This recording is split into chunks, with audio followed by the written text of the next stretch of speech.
Good morning class. Today I am going to start with organic chemistry and I will deal with the introduction to organic chemistry. Now by the name organic chemistry we are here studying the compounds of carbon. Now in order to understand the subject we first need to know how it has evolved. Now there were several scientists who has worked since 1800s and still the work is going on for further discovery of such compounds. First in 1800, Berzelius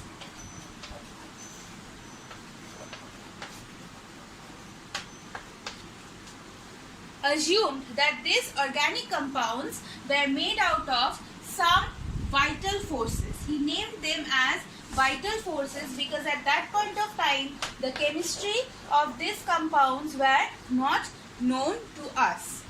Then later on in 1828 the scientist Wohler, he first synthesized urea as the first organic compound and proved that these organic compounds are not formed of these vital forces but there is a huge part of chemistry behind these compounds.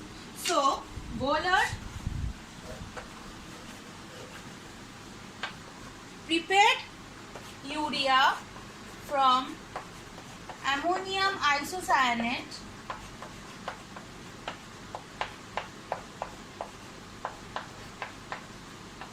and negated this vital forces theory. Then later on various scientists came up with the concept by synthesizing a large number of compounds. In 1828 this Wohler synthesis was used. Then in 1844 Cole also did some synthesis of compounds. Then it went on and still now it is in the process of preparation of thousands of compounds which are being used as medicine, food and in our day-to-day life, like the synthetic things we use in the form of shampoo, in the form of fast food and everything. Okay. So first, in order to understand the chemistry, we need to know the element that is responsible for forming this huge branch of chemistry, that is carbon.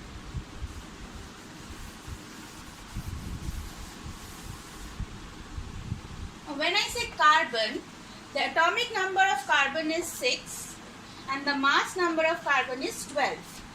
So, if we write the electronic configuration, we write it like this, 2, 4. So, if I draw the picture of carbon atom,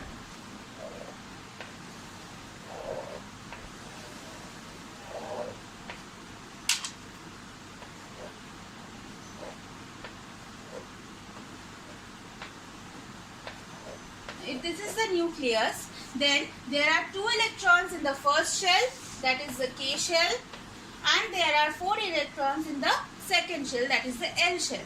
Now in order to attain its stable configuration, it requires 4 more electrons to attain its stable nearest noble gas configuration. Okay, so how will it attain 8? In order to attain 8, it will have to accept 4 electrons or it has to lose 4 electrons to get doublet configuration. Now gaining or losing of 4 electrons is a difficult task to do. Now first let us consider if we have to gain 4 electrons. Gaining 1 or 2 electrons is okay. But when we are gaining beyond 2 electrons, there is an inter-electronic repulsion. So it won't be feasible. And again, in case of losing electrons, after losing second electron, when we are going to the third electron, already the atom has acquired a positive charge. So it is reluctant to lose more electron. Hence, these carbon compounds try to share these electrons and form covalent bonds. And that is the basis of this organic chemistry. And how do they form these covalent bonds? That depends on some unique properties of carbon. So we are going to discuss 2 unique properties right now in order to understand the diversity of this carbon compounds. So number 1 is tetravalency.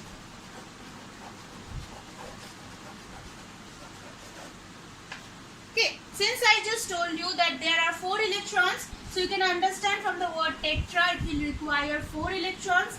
Hence it exhibits tetravalency. And number 2 is catenation. Now what is catenation? Catenation is the property by virtue of which an element can form bonds with its own element. Like carbon will share electron with electrons of another carbon atom, and it will continue to form chains like this. For example, if I draw the catenation, it will be like this. Now these are the 2 unique properties of carbon which allows carbon to form 1,000, or rather I would say millions of compounds, and there can be millions of ways how you can form these compounds. Okay, so like I said that these carbon compounds form chains with themselves, or they form continuous chains. So how will they form this chain? There are variety of such formations. First is if they form single linear chain. This is one part. Then second, what will they form? They can do branching. This is the second part. Third is they can form cycles. Okay, so we can see that these carbon compounds form different types of compounds, and you can change any of them with any other element. Now, what are the other elements that are being used? We then denote them as X, and they are generally oxygen, nitrogen, sulfur, phosphorus, mostly the electronegative elements. And one more thing that is important with carbon, that is hydrogen.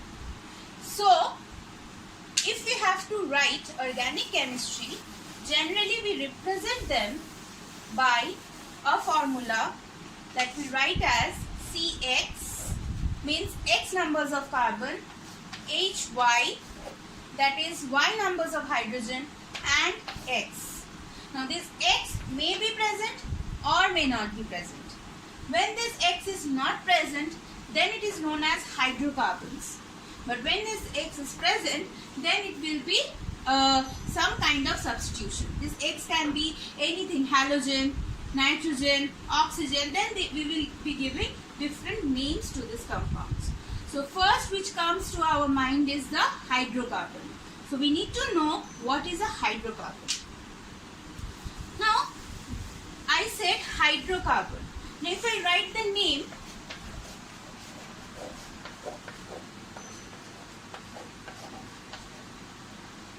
see, we are getting 2 elements, hydrogen and carbon.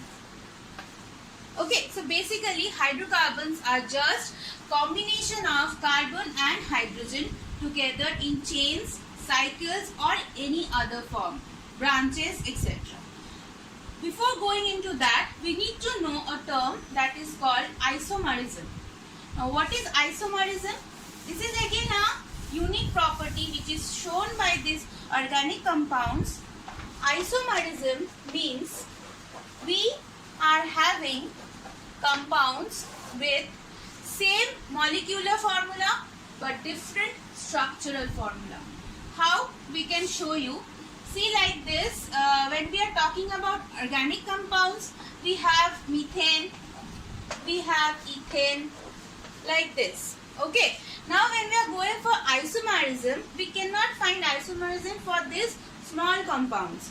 For that we need at least 3-4 numbers of carbon. That will come later on, how to name these carbon compounds. But by isomerism, what we mean is we are going to have the same molecular formula. Means suppose the molecular formula is CXHY, then this will be fixed. There will be no change in the molecular formula, but their structures will vary. Suppose their structures can be cyclic. Their structures can be straight chain. See, there are 6 carbons. Here is also 1, 2, 3, 4, 5, 6 carbon. It can be branched. Okay. So, there can be varieties of ways how we can represent one hydrocarbon or one organic compound. Now the ways you are representing them, keeping the molecular formula fixed, that property is known as isomerism. Later on we will come to different types of isomerism, where we will understand positional isomerism, functional isomerism, and there are more to it. Now we will come to another specific property that is being shown by these carbon compounds, that is formation of more than one bond. But before that, we need to understand how the first bond is formed. Suppose this is one carbon element and this is another carbon element, and this is the electron of this carbon and this is the electron of this carbon. So what will they do? They will share. Okay, and there are other electrons as well. Now suppose these are being shared by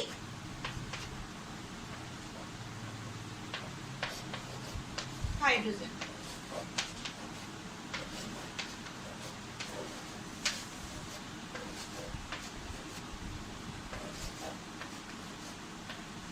Okay, see, this is one bond, single bond, single bond, single bond. So all of them are having actually single bond.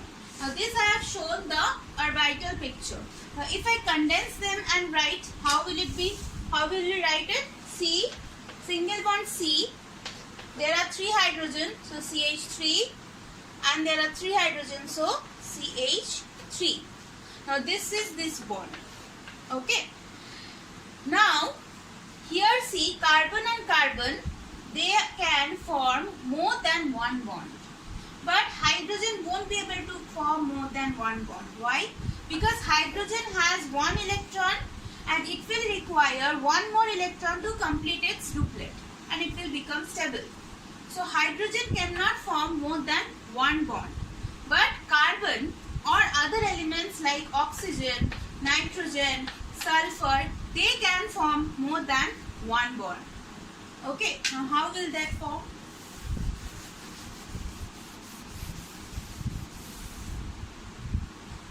Again I am taking 2 carbon atoms. Now what I am doing is, I am keeping 2 electrons each, and the other 2 electrons are being shared by hydrogen.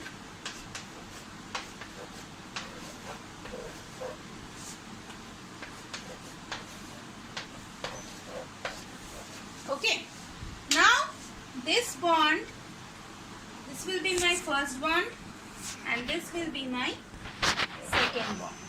So how many bonds are formed?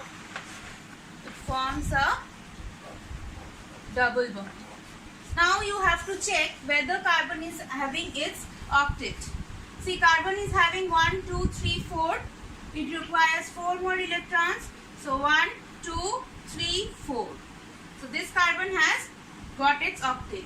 Now we will have to find for this carbon.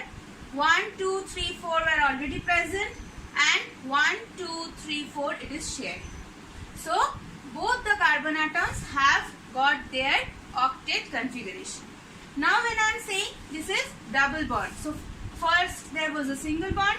Now we are coming to double bond. Now if I want a triple bond, what will I do? I will just remove one of the hydrogen from each of the carbon atom, and again another bond with the same carbon will be formed. Then this becomes your triple bond.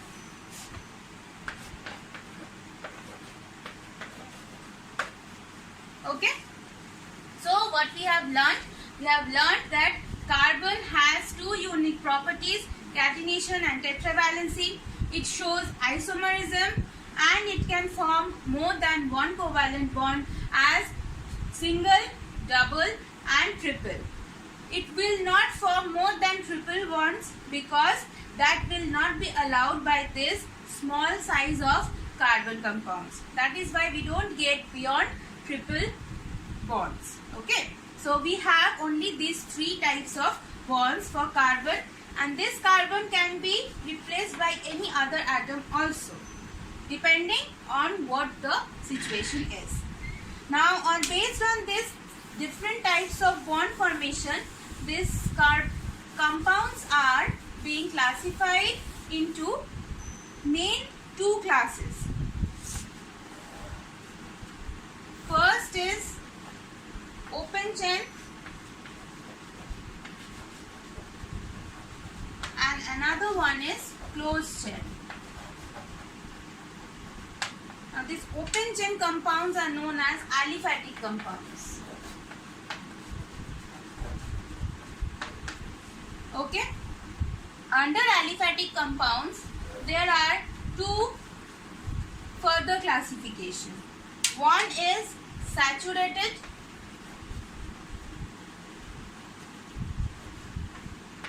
and another one is unsaturated.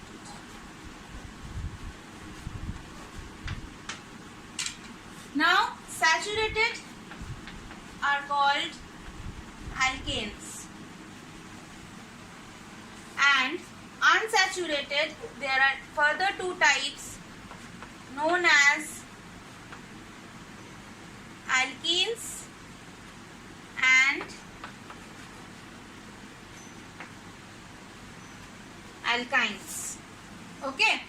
Now these alkanes are generally compounds having single bond, alkenes are compounds having double bond, and alkynes are compounds having triple bond. We will get to this later on in our next sessions, then we will discuss in details. Now just I am telling you the different types. Okay. Another one that we just discussed is called the closed chain compounds. Now under closed chain we have two types. First one is homocyclic and second one is heterocyclic. Now what is homocyclic? Homocyclic means there is a cyclic compound having all carbon atoms. We generally denote them or we show them as this.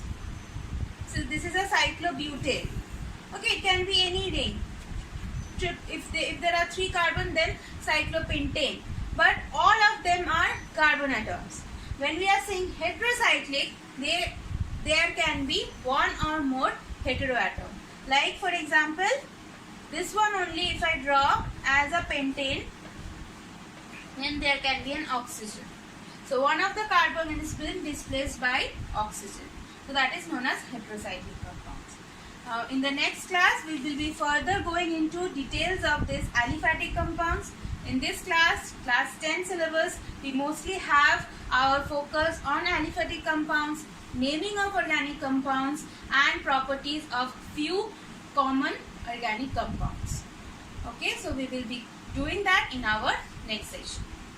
Thank you.